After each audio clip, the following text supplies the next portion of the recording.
Para hablar de este y otros temas, saludo al maestro Paco Cruz, periodista de larga trayectoria, más de 47 años en el periodismo, autor de una larga lista de libros. Le recomiendo siempre sus más recientes libros: Las Damas del Poder, más actual que nunca; García Luna, El Señor de la Muerte, libro de referencia; Tierra Narca, La Guerra que nos ocultan, también libros de referencia por lo que estamos viendo hoy en nuestros días; y gran amigo de Sin Censura. eh, la burla es la que calienta, dirían algunos, mi querido Paco. Pues así confirma Laida Sansores que 8 hectáreas de Alito y sus prestanombres terminarán expropiados para la Rosario Castellanos allá en Campeche. ¿Cómo estás, Paco? Vicente, buenos días. Norman, Ceci, buenos días. Mira, perdón, le decía ayer a Norman, a Jaime, Cuidado, Paquito. que para mí prácticamente esto marca el inicio de la caída de Alejandro Moreno Cárdenas, una caída que va a ser muy dolorosa. Hace años, cuando estaba investigando o recopilando información para un libro que se llama Los Depredadores, que es la corrupción de los gobiernos priistas y panistas, solo a través, documentada solo a través de Hacienda. Finalmente topé con un funcionario de Campeche, o exfuncionario ahora, amigo Dalito. Dalito no era mi tema, pero bueno, platica siempre. Y él me dijo ese día: mira, es que Alejandro Moreno Cárdenas tiene dos problemas severos. Le tiene miedo a quedar sin dinero, sin un centavo, y tiene miedo a que lo metan a la cárcel. Esos son los miedos de Alito. Lo demás no le preocupa. Bueno, pues hoy le empiezan a cumplir uno. Ese terreno que estaba a nombre de su mamá, de su hermano, de prestanombres, teníamos la idea de que costaba 300 millones de pesos. Ahora sabemos que son 500 millones. Este, Valuado por especialistas, es parte de esa riqueza que a él le enorgullecía, pero que además una parte a nombre de su mamá, otra parte a nombre de su hermano. Así que para mí marca el inicio de la caída. Esta semana o la próxima, seguramente veremos en la sección instructora de la Cámara de Diputados cómo inicia el análisis solamente para determinar si Alito Moreno es sujeto de juicio político para quitarle el fuero, y prácticamente sería su caída, y para mí marcaría el final también del Partido Revolucionario Institucional, Vicente. Así que lo que hace, pero además, mira, la cuestión es seria. Porque el gobierno del estado Campeche tiene 10 años para pagar, y le van a pagar a como él declaró la compra del metro cuadrado. No le van a pagar a lo que vale, sino, bueno, lo que vale es el valor de lo que él compró. De lo que él compró, y que es una transototototota del tamaño del mundo. Así que lo que hace Laida Sansores tiene un fin. Sí, fue dedicado a Alejandro Moreno Cárdenas, claro que sí, eso no se puede evitar, pero también fue dedicada a un ladrón, a un saqueador del gobierno del estado de Campeche, que se dedicó a robar, literalmente hablando, a robar, y que es un mafioso y un pillo de 7 suelas, Vicente. Así que para mí, qué bueno. Luego tocamos otros temas porque ahí está Norman, pero para mí marca la caída o el principio del final de Alejandro Moreno Cárdenas. Por cierto, también ya le cumplieron a Electra lo que habían solicitado. La Bolsa Mexicana de Valores a partir de ayer suspende transacciones de Electra, entre acusaciones por multimillonarias deudas contra Ricardo Salinas Pliego. Ahora también la Bolsa Mexicana de Valores señala que Electra no está en condiciones de alcanzar el porcentaje mínimo de su capital social distribuido entre el público inversionista. Lo estoy leyendo de la revista Proceso. Hay que recordar que fueron precisamente los de Electra, propiedad de Ricardo Salinas Pliego, los que buscaban desde diciembre de 2024 que no se les, que se desenlistara, por llamarlo de alguna manera, de la Bolsa Mexicana de Valores. Fue en 2024 que los accionistas de la empresa aprobaron volverla privada y bueno, pues la Bolsa Mexicana de Valores suspende la cotización de Electra de Salinas Pliego. Válgame Dios.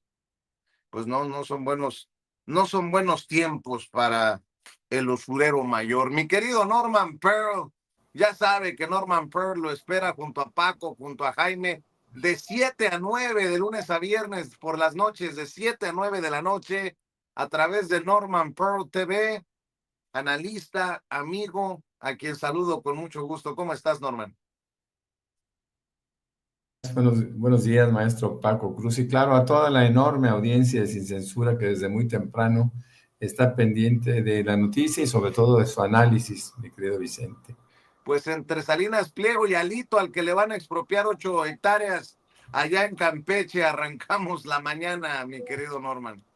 Pues fíjate que empezando por Alito, Alito tenía, estaba tranquilo porque había ganado todos los amparos que le habían concedido sus jueces favoritos, ¿no? Recuerda que él todo lo resuelve y lo resuelve con dinero del PRI y con dinero, por lo tanto, de los mexicanos en favor de su causa.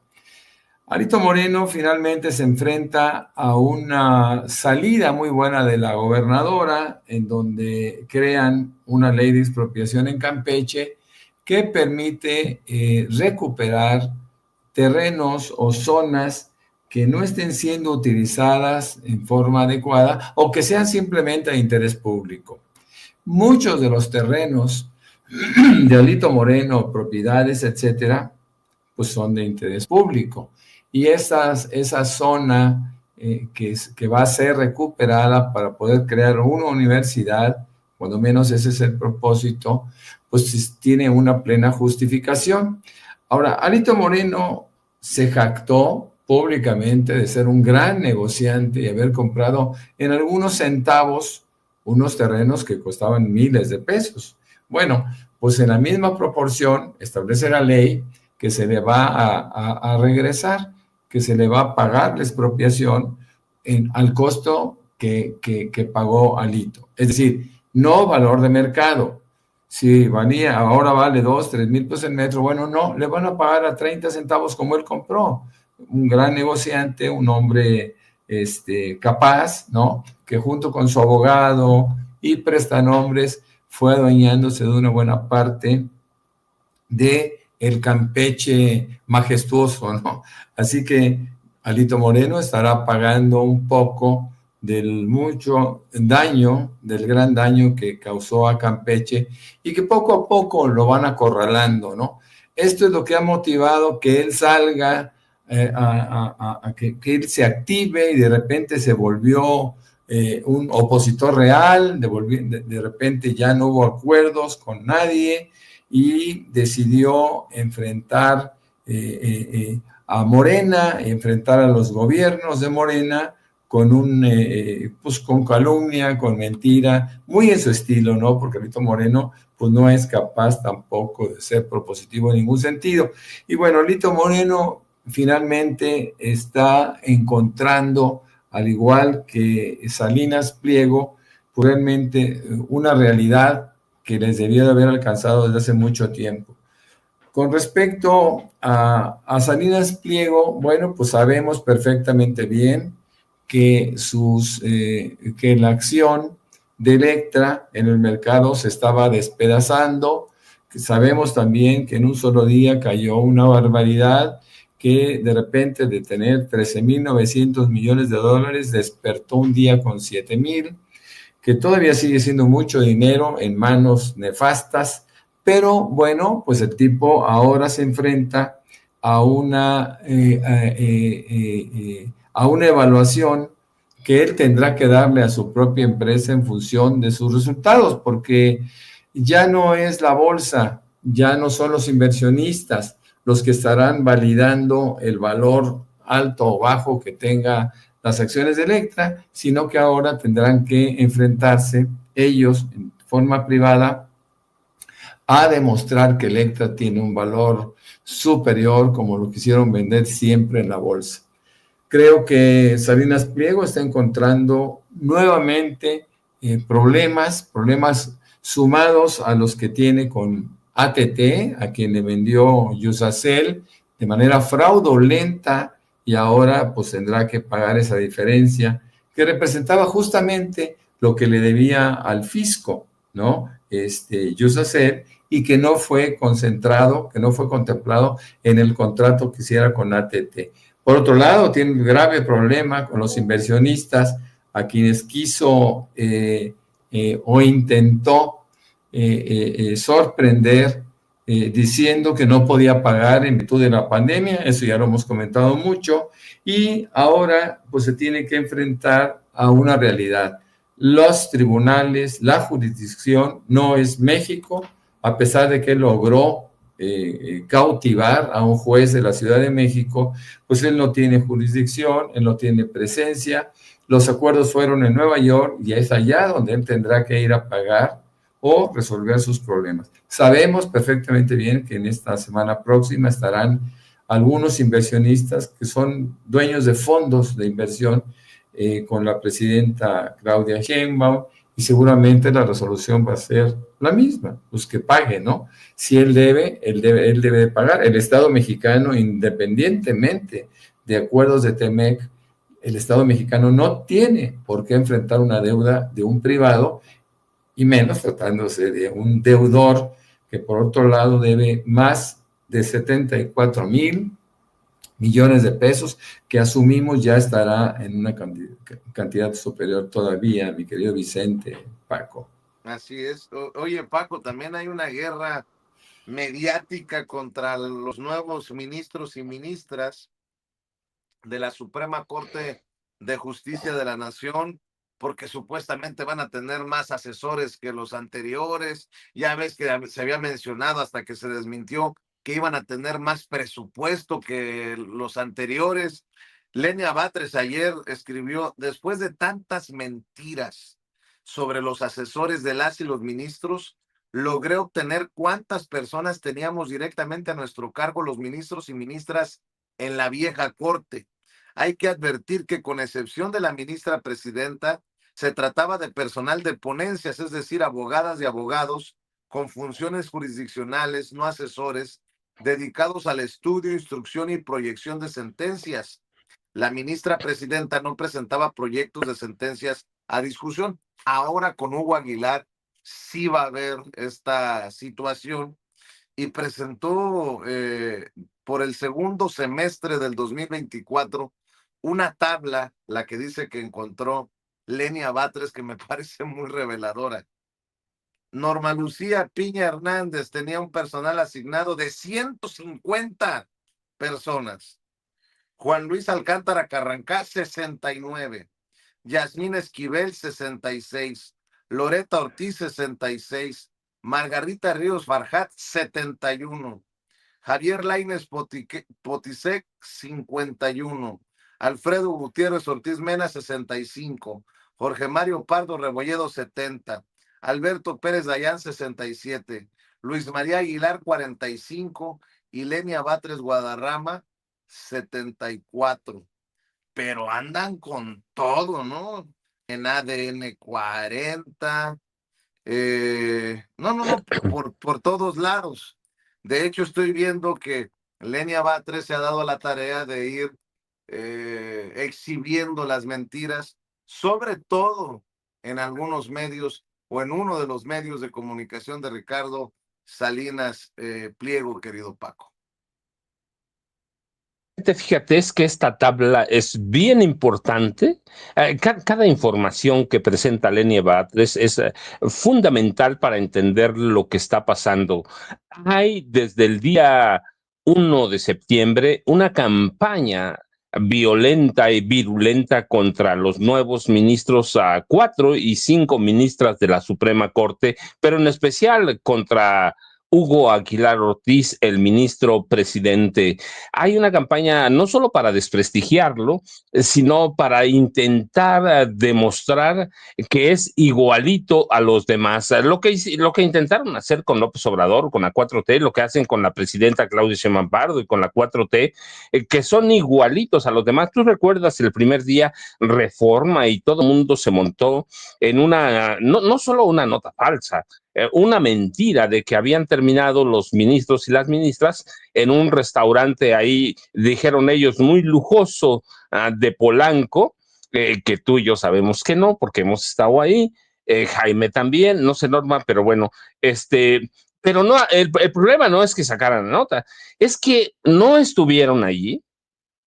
No estuvieron para nada. La semana pasada publicaron una nota también de que el ministro Hugo Aguilar Ortiz le había otorgado un amparo a Salinas Pliego por un caso como de 3,000 millones de pesos, cuando lo que recibió, y además la ley lo obligaba a recibir un documento a revisión, que es el último proceso de ese caso de 3,000 millones y que la Corte tiene, lo puede resolver mañana, pero tiene hasta marzo pero es el último. Pero le publicaron una serie de noticias para advertir que era lo mismo, que le habían otorgado un nuevo amparo a Salinas Pliego, cuando no es cierto. Es un recurso a revisión que es el último, pero hay una campaña. Y sobre los asesores, ya sabes lo que han publicado.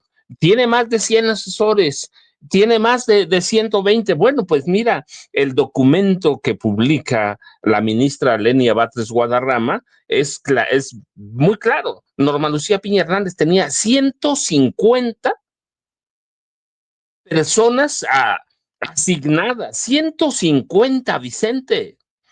Y así que Hugo Aguilar, como el resto de ministras y ministros, recibieron lo que había, lo que dejó Norma Lucía Piña Hernández, lo que dejaron Javier Lainez Potisek, Alfredo Gutiérrez Ortiz Mena, Jorge Mario Pardo Rebolledo. Eso es lo que había. Lo que había. No es que Hugo Aguilar Ortiz esté inventando, sacándose de la manga, voy a contratar a 150 personas para que me las asignen. No, eso estaba asignado a la ministra presidenta, y claro, él es el nuevo ministro presidente de la Suprema Corte, pues le quedan asignados esas 150 personas, y así a cada uno, pero hay una campaña para mostrarlos igualitos que los demás, cuando es una cosa diferente. Vicente, Hugo Aguilar Ortiz lo ha dicho, estamos estudiando el presupuesto, estamos estudiando lo que vamos a hacer, en su momento se va a presentar, pero él tiene lo que le dejaron, lo que le heredaron. Así que yo lo digo lo mismo que dije cuando López Obrador tomó posesión como presidente de la República en 2018. Primero tienen que ver qué hay. Peña le dejó un desastre completo. Bueno, pues igual Hugo Aguilar Ortiz y todos los ministros y ministras ya estaban. Por eso me parece fundamental esta tabla, que es, fíjate, es el corte al segundo semestre de 2024. ¿Sí? Y Hugo Aguilar Ortiz lo ha dicho claramente, hay personal especializado en la Corte que no, que pensaba o tenía entendido que el ministro presidente no puede revisar nada, o que ninguno de los ministros puede revisar nada. Es decir, hay una rebeldía que va a tener que tomar en cuenta Hugo Aguilar Ortiz, pero cada ministro, cada ministra tiene que hacer lo mismo, Vicente, y lo que tenemos que ver en los siguientes meses es que va a haber una campaña brutal para desprestigiar el trabajo de la Suprema Corte, pero a cada uno de sus ministros, a cada uno de sus ministros y a cada una de sus ministras. Así que hay que ser muy cuidadoso con eso, Vicente. Es así va a ser mucho tiempo. ¿Por qué? Porque están enojados. Norman utilizó hace rato una palabra muy bonita que me gusta mucho, fue muy decente con Salinas Pliego, dijo, cautivó a uno de los jueces de la Ciudad de México. Bueno, pues así cautivaba Alito, o así cautivaban los ministros a personajes como Ricardo Salinas Pliego, o Salinas Pliego los cultivaba. Yo recuerdo que les regalaba, por ejemplo, Salinas Pliego le regalaba boletos para ir a sus espectáculos, pero carísimos, ¿eh? Por ejemplo, a primeras filas de peleas de box de lujo o grandes carteleras. Entonces, hay cosas que desconocemos de la Suprema Corte y las vamos a ir conociendo como conocimos cuando llegó López Obrador, como de pronto nos enteramos el trabajo que mantiene la presidenta Claudia Sheinbaum Pardo, el huachicol fiscal, pero muchas otras cosas, así que hay que tener cuidado, Vicente. Yo, mira, lo que vería, hace rato tú hablaste sobre algo muy, dijiste, tienen miedo de que regrese López Obrador. ¿Sí? Y yo digo, Vicente, nada más para darle buen tiempo a Norman, sí ven el regreso, y ese es uno de los mayores miedos de la derecha mexicana, de la derecha internacional, Vicente. Esta semana se dio a conocer que la Universidad de Irlanda está preparando un estudio para analizar el comportamiento, el lenguaje visual de Andrés Manuel López Obrador. Seguramente mañana vamos a platicar bien de eso, pero están preparando un estudio que va a costar 200, bueno, por lo menos ya tienen $200,000, poquito menos, pero 200,000 euros, discúlpame, para analizar el fenómeno AMLO en busca de un antídoto contra el populismo. Yo digo, está bien, van a analizar a partir de 2006 y hasta 2019. Yo digo, nada más se les olvida una cosa.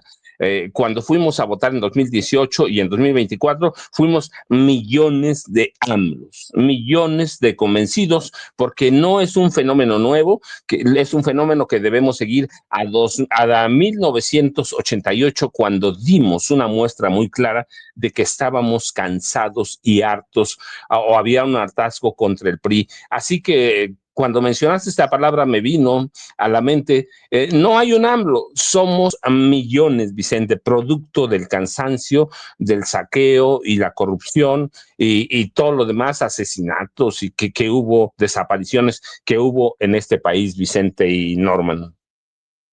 Así es, y como aquí no dejan de ser protagonistas esos eh, cínicos, esos cinicazos como Alito Moreno, casi grita en un video que circula en redes sociales: ¡ay, mis amparos!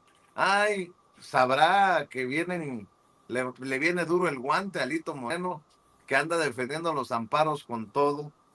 Esto es lo que circula en redes sociales para que nos comentes, mi querido Norman.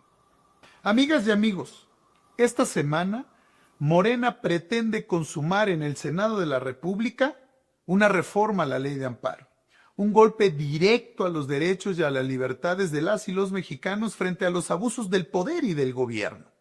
Lo harán como es su costumbre, al vapor, sin debate, sin apertura, con imposiciones, pretendiendo engañar a la gente con un par de audiencias públicas e ignorando las voces de los especialistas y de las organizaciones civiles. La reforma a la ley de amparo que hoy quiere imponer Morena es un retroceso histórico. Por más de un siglo, el amparo ha sido la herramienta que permite a cualquier persona defenderse de los abusos del poder, de la autoridad. Limitarlo es una medida propia de los gobiernos autoritarios, de las dictaduras que buscan silenciar la crítica y concentrar todo el poder. Esta iniciativa limita el acceso a la justicia, debilita los contrapesos y pone en riesgo los derechos humanos de millones de mexicanas y mexicanos. Por ejemplo, sin amparos colectivos, comunidades enteras podrían quedar indefensas ante obras del gobierno que invadan sus tierras o destruyen su medio ambiente. Si el gobierno puede tomar decisiones sin que un juez pueda frenarlas, Las empresas no sabrán si sus inversiones están seguras. Y si no hay inversión, no hay empleos, pero tampoco hay crecimiento. Si una autoridad actúa de manera injusta y abusiva en tu contra, vas a quedar completamente expuesto, indefenso, vulnerable, pues el gobierno tendrá ventaja en todos los juicios.